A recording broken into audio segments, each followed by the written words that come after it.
Welcome to the Julia and Gino podcast, where business meets family. We explore what the entrepreneurial life looks like from a family perspective. We are your hosts, Julia and Gino Barbaro. Hey everyone, this is Julia Barbaro, host of the Julia and Gino podcast. I'm here with the co-founder of Jake and Gino, my husband and co-host, Gino Barbaro. And that's the time to look when you're almost done with the intro. So you landed. You love when I mess up. I think it just makes me. I do it on purpose. No, it makes I do it on purpose to make Is that what it is? Okay.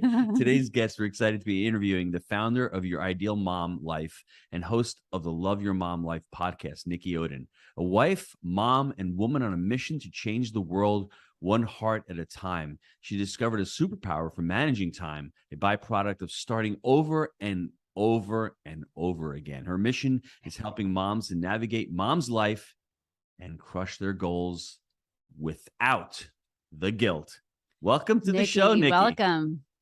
Thank you. I'm so excited to be here. I love your dynamic. I love that you are a husband and wife duo. This is so fun. I every time we do a podcast together, I'm like, I feel like it's like our therapy. Do you know what I mean? Like I'll say things that I've never told him before, and we'll just reveal things. I'm like, oh my gosh, what is he thinking now that I've said that? You know, and it's really good for us. I always tell couples, if you're having an average marriage, start a podcast, because you will explode. You will get closer and closer. And Nikki, there's one thing at the end of every show, it's always my fault. And I'm always resigned to that. It's always my fault, and I'm okay with that. So hey, happy wife. Tell us a little bit about your story, about your mission, how you fell upon the mission. And I think the vision is awesome. One person at a time. You change one person, which becomes two, which becomes four, which becomes eight, and it's awesome. It is awesome. And I fully believe that a mom in particular is the center of her household. And I know you have a million children, so you have seen that play out in real life. And when mom is feeling happy and fulfilled, confident, that spills over into everything she does. It spills over into her marriage, into how she parents her children. And that's what I mean, like one heart at a time. And it's contagious. I got into this area and onto this mission, as you said, by falling on my face over and over again as a mom. Before I became a mom, I was a commercial litigator practicing for a very large international law firm. And I had a lot of autonomy. I felt really independent, kind of powerful, going to court, talking to judges. And I really was good at it, but I didn't enjoy it. It was very stressful. I didn't have a great perspective at the time because I was young, so I was stressed easily. And when I became pregnant with my first child, I looked at my husband and I just said, this isn't arching over the horizon for me. I don't see myself doing this forever. And he was like, okay, so quit and I'll take care of us. And I was like, okay. And I always want to mention that part because I know not every mom is in that position, but I was blessed enough to be in that position. So I took it and ran. And when my daughter was born, I figured, okay, I'm going to be a stay-at-home mom. How hard can that be? Famous last words. And I was like, I'm just going to be really awesome at this. I'm an awesome lawyer. I can be an awesome stay-at-home mom. And when she was 9 months old, I found out I was pregnant with my son. So, right. I was like, I don't know who needs to hear this, but nursing is not birth control. So just keep that in mind. But I can't imagine it any other way. They're 17 months apart and they're best friends now. But at the time, it was really hard. I mean, to have two under two, and I barely knew what I was doing. And so I found myself like constantly trying to figure out the whole mom thing with a toddler and an infant. And I really lost myself. I really lost myself in motherhood. And after 2 years, I just realized I wasn't happy. And I felt so ungrateful. I didn't want to say that out loud because my husband was out working to support us. And I think the girls back at the law firm would have been like, are you kidding? How hard can it be? Like, how ungrateful are you? But I wasn't happy. And when I finally made that admission to myself that I needed something outside of being mommy and wife, that I wanted to have an impact on the world without sacrificing my family, things started to happen. So I built a business from home, and that's when I learned what it's like to live in survival mode. I mean, there was a lot of dishes that didn't get done, a lot of laundry piled up, and a lot of eating in the car, a lot of mom fails. And eventually I learned how to harmonize things so that I could have that impact outside of my home, but still be the mom and wife I wanted to be. And I want that for other moms. I don't want moms to give up on their goals and their dreams outside of mommy and wife. I want them to be able to have both. And so that's how Your Ideal Mom Life was born. And Love Your Mom Life, the podcast, is all about different ways to love your mom life. Every mom life is different, but we all have that desire inside of us to make an impact on the world, and we should do it. I love that, Nikki. You know what I really love is that your honesty, because a lot of us do feel exactly what you're feeling. And we don't want to exactly what you said. It's like, we've given these children, I should be happy. I should be grateful. I also was in a situation where my husband could, support us 100%. I didn't have to go to work. And so there were so many years where I felt the way you did, but it was a little different. I didn't have the internet. It was, it's right. Internet really took over. Thank goodness for a lot of the moms. But what I do love is that you're talking about the woman, and, we talk about like man being the head of the house, which people get upset with me by, but like they're the head. And I always think my husband uses his brain the way that I use my heart when I communicate. And it's so interesting the way we think, how different we are, husband and wives, and how we are as fathers and mothers. And, you need a head, you also need a heart to survive. Mm-hmm. And so That's why we work so well together. And I just love that you had mentioned that. I'm waiting for a question here. I don't know. You gave me a lot there. So for me, I mean, I couldn't even fathom that thought of feeling guilty of, what was that feeling of guilt? Where did it come from? And how long did it last? That feeling of guilt, I almost feel like we are wired that way as women because we want to be supportive. And what you said about the man being the household, I don't find that offensive at all. I think that we're created differently. We're men and women. Right. And so men do tend to be more of the providers, and they need us to support them. And that's why it works. I think because of being that supportive person and wanting everyone to be happy, it's just the way that most of us are, I felt guilty that I felt like I couldn't do it. I felt like I needed more. And why do I need more? What's wrong with me?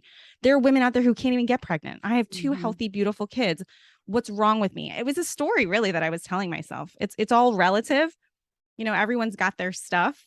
And so everyone can always be in a worse situation, and we can all berate ourselves and make ourselves feel bad about feeling upset about a situation we're in. And that's what I chose to do. And it lasted for about 2 years before I didn't even say anything to my husband, because I just felt like he would be like, are you kidding me? I'm giving you this life at home and you don't want it. But he wasn't like that at all. Well, it's a lonely life. Let's be honest. The kids don't talk, they don't have communication with us. They don't, have deep conversations with us at one. And so it can be a very lonely life, and that could happen for years and years. So there is something to that we have to remember. And, I think that your podcast and a lot of other women's podcasts out there are needed now. We didn't have that back then. So I'm so grateful for you and so many women that I know that have podcasts, like talking to women and saying, you're not alone, because I like that guilt that you're talking about. I feel like we all have it. We could, and that I kind of want you to touch on that a little bit more about how you overcame it, and do you still get it? Because I know you have to. I mean, I do all the time. My kids are right now, they're hanging out with my mom, but at times I leave them for like 2 hours and I'm like, man, they're like fending for themselves. And meanwhile, they're like having a party, but oh yeah. And they're like, Mom, are you doing a recording today? I'm like, do you want me to? Go to grandma? Well, right. Yeah. So it's one of those things where they're fine, but I'm telling myself they're not fine. And so that's the guilt part. And so talk about that a little bit more. I really believe guilt is a choice. It's a choice. Sure. And you and I had talked about this once before. We can't always control that first thought, but the second thought, we can take command of that second thought and decide the story we're going to tell ourselves and how we're going to feel going forward. So I do, of course, still have that guilty feeling, especially if there are days that are a little more work heavy than family heavy, because I do believe it's a seesaw versus a balancing act. And then I have to decide, first of all, is this guilt helping them? Like, me sitting here feeling guilty about it doesn't do anything to change the situation, if there actually is one to begin with. And it doesn't teach them anything. So I think that that is just a constant effort and a constant reminder of being intentional and really talking to myself the way I would talk to somebody I love, and giving myself grace, because my kids know they're loved. And I see that every day because we love them. We make sure they know they are important and they matter. Mm-hmm. And so if I'm not eyeball to eyeball with them for 10 hours a day, it's okay. Yeah. I want to put perspective on this because I think this is a part where we haven't been able to evolve. And what I mean by that, we were in Italy a couple months ago at my mom's town, and there's a fountain there, and there's 3 big fountains after the fountain. And the kid's like, "What's that?" I'm like, "That's where grandma, my mom, used to wash her clothes." And, "Oh, what's that?" "That's a cantina where they would make the wine, and that's where they would grow the crops." And we didn't have time to feel guilty. Moms and dads were out there providing, and we didn't have time to sit around and think about creating another business. So over the last 100 years, when somebody says we're living in like the worst times ever, and this, stop, take a breath, and really smell the roses, because I mean, it just put things into perspective. My mom struggled 50, 60 years ago in a country that just got out of World War II, and there was not enough food. That's why she came here, and there was a lot more. So we have first world problems, and there's nothing wrong with that, because there's still problems. And we haven't been able to have the mechanisms on how to deal with these issues and these problems and these feelings, because we should have these feelings, but we do, because we never really stopped and said, well, how do I deal with that? I've got everything else covered. I got my basic human need, food, clothing, and I say apartments, food, clothing, and real estate. I knew you'd talk about real estate. I knew it. But I think people have to sit down and reflect and relax that we have most of our processes. Yes. What are we afraid of? Fear. Are we afraid of investing money in real estate? No, we should be afraid of getting eaten by a lion. That's fear, but we haven't been able to upgrade our brains. And I think people like Nikki, who has the podcast and who's written the books, those are tools that you can use to start upgrading your RAM and your brain. And I don't think we do that. I don't think we stop it. And there's no reason for somebody to say, well, why do you feel that way? We just do, because we haven't evolved. So, well, you made it such a good point. And Nikki, I know you sometimes when we're stressed as mom, we're like, I'm just going to get takeout. And I think sometimes, like, how convenient is that? You know, you go to the grocery store exhausted, you come home, put away all the groceries. It's like, oh, now I have to cook. It's like, wait a second, let's just go order some takeout. And my husband's like, all right, you know, he's so good to us. But I think that's important. And I want to just put this out there because, you know, a lot of dads, a lot of men are listening and thinking like, what's in this for me? I think it's good that you guys sometimes hear there's another side to it. And sometimes we don't want to explain that part. Exactly. Yeah. Because we don't, like you said, you didn't want to tell your husband and you feel like, oh, I shouldn't feel this way. I should just be grateful, but it's there. It's there. It's like, you're not, you know, like I said, sometimes I leave and I'm like, oh, my poor kids. But and I feel like the guys don't necessarily feel that way because they're designed to go off and work. Julia. Right. Don't blame me. I know you're blaming me again. I don't want to go off and work. What I want to know, I'm solutions. My husband used to have a sign on top of his office door in our house up in New York. It said, my dream in life is to have the same lifestyle as my wife and kids. And every time I went into his office, I would be so irritated. I'm like, if you knew you have no idea what it was like, right, you would hate it. We got married. He's like, you know, I had little kids. We'd go to the mall. It'd be cold and wintry. He's like, why doesn't all the moms stay home and just go to the mall shopping with the kids? And I'm like, what? Stop blaming me. Let's get on to some solutions. I want to get some solutions for the listeners. When you started and you're saying, I want to start my home-based business, or I want to create impact in the world, but I'm a mom at home. Yeah. What are the first couple of steps you did? Let's build a framework out for people on how to actually take it to the next level. Instead of always thinking about being guilty, let's be proactive with this. I like that. Okay. Number 1, start. Just start. I think a lot of times, especially with women, we don't even take the first step because we don't think it's going to be perfect. Like, well, I'm not going to be able to grow it to this size, so why even bother? Or I don't know what I'm going to do in step 4 or 5, so I'm not going to take step number 1. No, that's ridiculous. And Julia's actually said this, like, I did what I could do when I could do it. That's exactly how you start. Right. You just take the very first step, whatever that might be. Now, it depends on the industry. But maybe the first step is literally opening Google and just figuring out what your first step is. And that's okay. The next step will reveal itself after you take the first one. So you have to start. I love how you put that. So revelation. So what I'm writing down in my notes here is to start. And to expand upon that topic, all the women out there listening, you need to have a vision. I mean, Nikki explained her vision in the mission statement. What's your vision? Your vision needs to be strong enough to say, I want to get to that point, although you don't have to get there today. Goals are just results. So don't worry about setting goals and hitting goals when you're first starting out. What's the vision look like? What are you trying to do? What are you trying to accomplish? And then take that first step, whether it's turning on a camera, buying the equipment, starting your first video. All you need to do is start. Don't worry how many likes and how many downloads you're going to get. That will come with practice and with time. I have a question, Nikki, and this you know, I've talked to a lot of moms, so I'm curious what you think. And this is something that I actually took me a while to figure out. And we all have these fears of failure, fear of, you know, unacceptance and all. Did you ever have a fear of success? If that makes sense to you. Yes, okay. Actually, that is the one that no one talks about. No. Everyone talks about, I'm afraid like, what are you talking about? Good. Yes. Right. But then I also have the fear like, okay, what if they actually book me to do that speech? Yes. Then I have to do it. And then the other fear comes in. It's kind of like a circle. Like I'm afraid to be good enough to like actually get in front of people. And then they're going to be like, wow, you're not as good as we thought you were. That's where it comes in for me. And I do think there is an inherent fear of sort of shining and sparkling because maybe it makes there's farther to fall if you don't do great on the next time. And so you hold yourself back a little bit and you keep yourself from shining so that you don't ever have to deal with that. Sure. And it's really a terrible thing. We really should be present. Like, let's focus on what's actually happening right now, because it's the only thing that's real. All that other stuff in our heads either already happened or might never, ever happen. So why are we putting all this energy into this stuff in our head? We should just be focusing what's actually happening right now. And that's how we create success. That's how we get outside of our comfort zones. That's how we continue to move forward. And we start and see some fruit. Yeah. I'm curious too, is it in that, under that, you know, fear of success too, is what if you succeed and therefore you have less time with your family, you have less time at home, now they want you to go and speak, and now you know what I mean? And then you have that mom guilt even coming on stronger. And that's another one, you know. Thank you. You just gave me another fear, by the way. Just kidding. But you know what? Your kids are watching you. Yes. They're watching you. And I can't even imagine how proud they are of you. First of all, to see you guys doing things together. It's so beautiful and healthy. And that you've created something together, that you have these joint goals.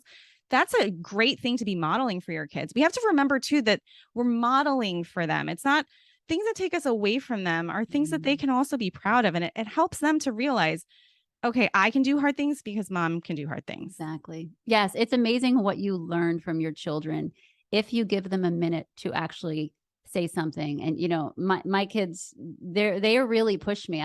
It's actually interesting. They're the ones that give me the encouragement, and they're like, Mom, you got to go do it. You're doing a great job. And it's so funny because, you know, the two of them that do that, they're 13. How old is Veronica? She's 14 and 16. And I just think it's hysterical that they're the ones saying, Mom, don't be nervous. Do it. You do a good job.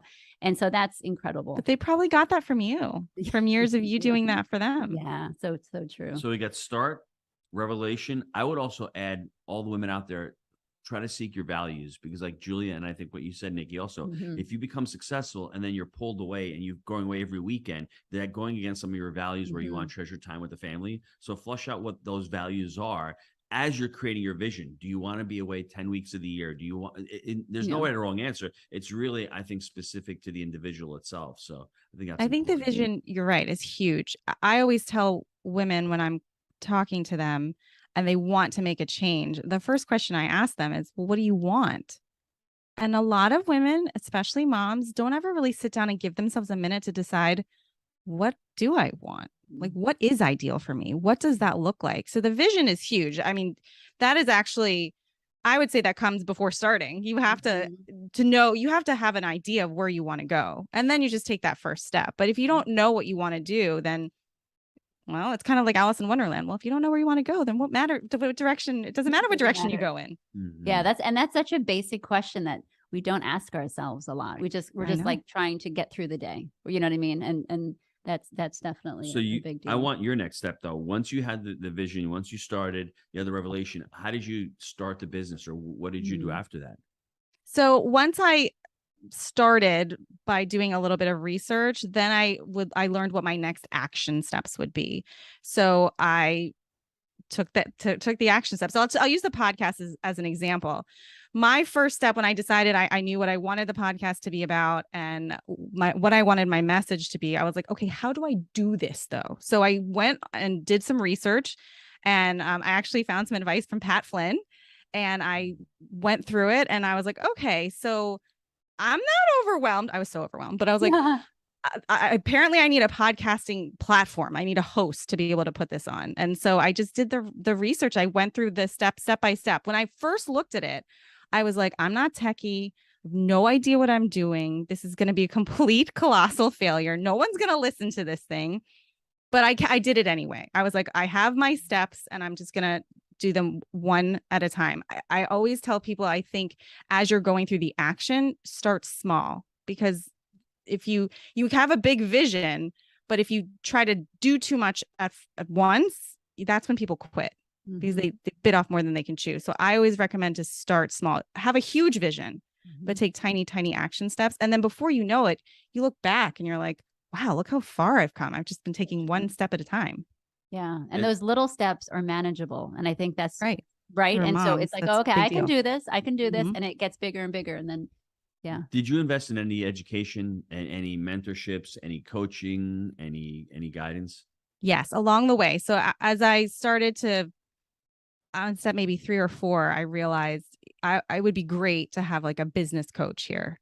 And so I did look into, and I joined a mastermind, and I surrounded myself with like-minded people, which is very, very important, because you are essentially the average, the sum of the 5 people you hang around the most. So whatever they're talking about, whatever they're going for, that's going to be on your minds. But conversely, like if you are trying to start a business or a podcast or do something great, and the people you hang around are constantly complaining about how hard life is and everything that's happening to them and everything that's so unfair, I mean, it's hard to get out of that mindset. It's heavy. So that was very important to me to hang around people who were of like mind, who wanted to go for it, other female entrepreneurs, and to seek counsel from someone who's been there before. I mean, it's just like anything else. Like, I'm sure you see this in the real estate world as well. You were there once, and then you can teach people who come after you what to do, what not to do. And that's invaluable. I think you need to commit, like you said, and then you need to have the discipline, but you also need to have the sacrifice, because there's going to be sacrifices along the way where, hey, maybe I can't cook tonight. I've got to go out and spend money on food, or hey, I can't do my laundry. I've got to do dry cleaning, or hey, is that all you think we do? I can't spend an hour or two with my husband anytime because I've got to get ready for this business meeting or whatever that looks like. See how things come out in the podcast. But it's like, it's so funny that she's just like throws it in there and it's like you rehearsed it. That's what her priorities are. Those aren't my priorities. So. Well, it's funny because today I actually had a lot of calls. I had a lot of coaching calls today, and I was about to go and prepare for something. And I thought, okay, I do know the topic. I know we were talking about decision making with ladies in the Wheelbarrow Profits. And I thought, okay. And I turned around and I noticed that our 8-year-old was making an omelet. She was in the middle of making an omelet. Cecilia was like struggling with math. Something else was happening with Sophia. And I thought, I think I need to be present with them for another 15 minutes, 20 minutes. And I think it wasn't a guilty feeling. It was a responsibility moment. Mm-hmm. It is a little different when it comes to women with families compared to men. Not that nothing against you, but my responsibility is to them first. And I have to remember that once in a while. I'm excited to do all these things, but I have to remember my first priority is them. And at moments, I have to step away and just kind of be aware of what's going on. So that was an interesting morning today.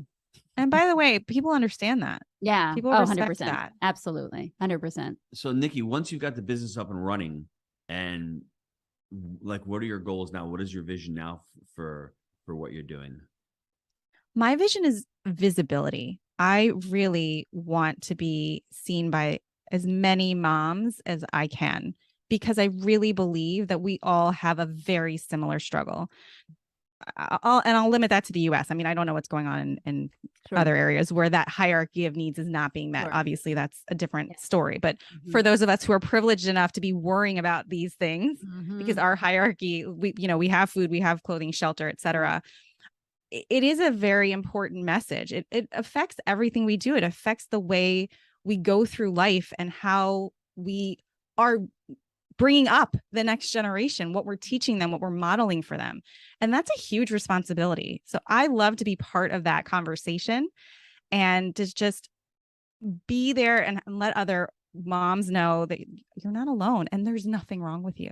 Exactly. So let me ask you from a male's perspective, from my perspective, looking at business, and we're talking about monetizing. Is that on your mind to monetize the business, or is it more of a I don't want to say gratitude or like a cathartic thing? Yeah. So let's say a woman, because for me, I think whatever you're doing, you need to make money. I think there's just no, so if a woman is on there saying, I'm guilty, but I want to get into something, do something part-time, I really think you should be getting paid for your time because you have your expertise, you're taking time away from your family. And I think anybody who's going to be using your services, they need to have some skin in the game using your services as well. I don't know. What are your thoughts on that? In a word, yes, I agree with you. I also think that people value what they pay for.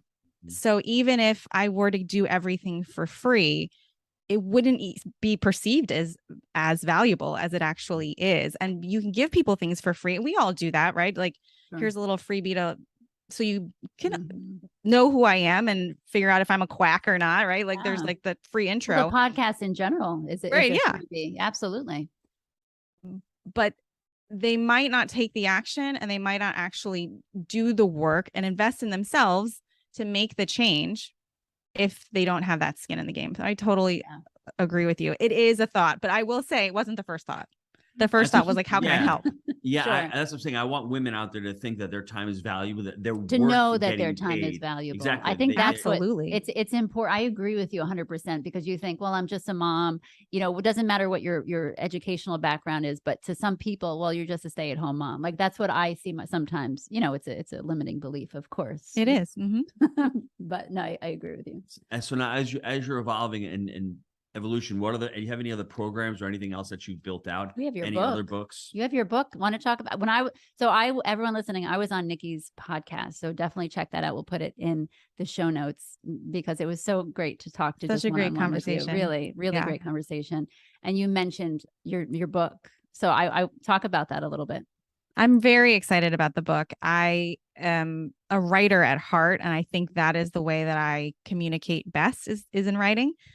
So I cannot wait for it to come out. It's going to be coming out on Cyber Monday, which is November 25th. And it's called Definitely Wear Mascara, though, Hacks to Help You Love Your Mom Life and Yourself a Little More. And it's just a compilation of, I guess, advice is the best way to put it, on different areas of your mom life and how to make your own life easier, but also how to love yourself in the process, because we do berate ourselves as moms. We do choose guilt more often than not, and we fail to give ourselves grace. Like the nights when we do have to order the Chick-fil-A and the kids are like, yes, you're like, oh, I'm such a bad mom, I'm giving them Chick-fil-A. And meanwhile, nobody's upset. So why are we upset?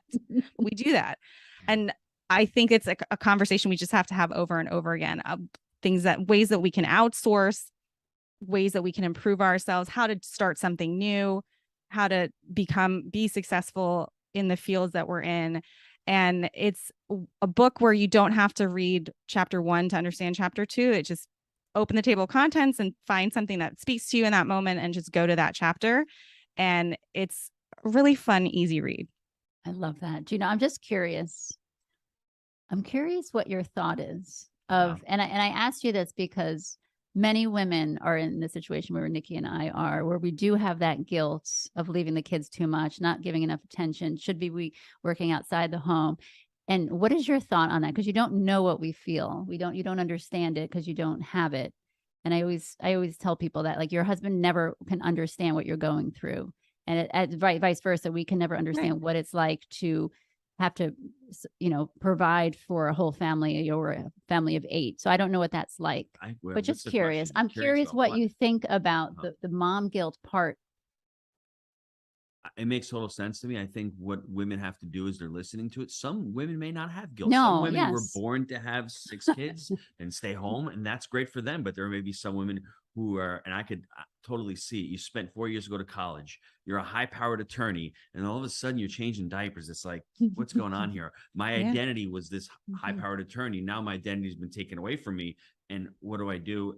And I'm new. And unfortunately, society doesn't deem being a mother as important as an attorney. That's the problem that I have. I think It's the most so true. important job on the planet, bar It none, is being a mother. I don't care what anybody says, obviously father, but being a mom is the most important job on the planet, because for the first 18 years, you're shaping a person's life, their existence, their thoughts, their behaviors, about everything. And if you're absent, you're not there, to me, that you're not doing a good job. You can balance both, you can have both, but I think the identity is really important to understand that you're not identified by your profession. I'm identified ultimately at the end of every day of being a father, and I could be the biggest rock star real estate investor. I could be a great podcaster. I could be a top-notch author. I can have 1,100 people coming to my event. Doesn't mean anything, because if I'm failing as a father, all that other stuff means nothing. That's the way I perceive it. I'm not telling anyone else how to live their lives, but that's how I measure success. Those are my values. That's why it's important when I told people to think about what their values are, whether it being a mom,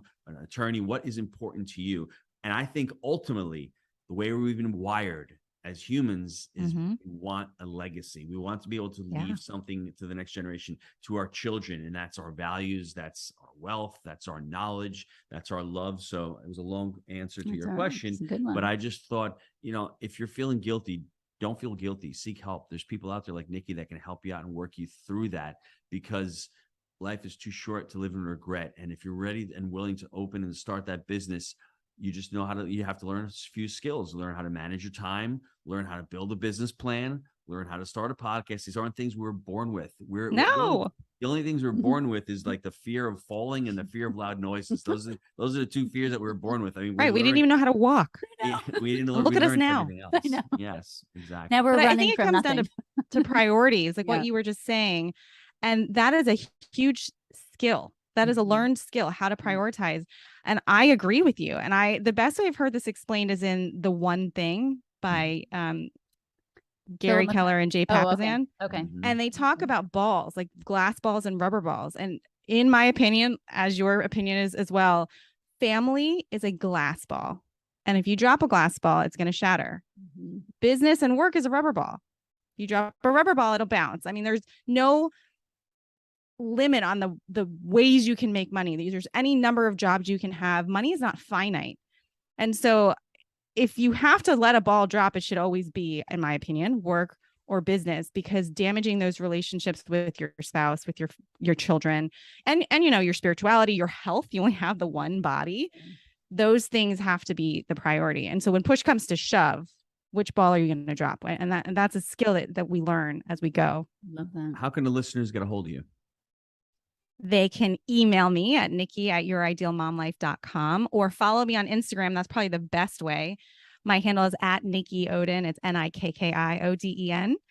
And follow me on the podcast. Love Your Mom Life. I love this. Thank you, Nikki, for sharing your wisdom and your experience.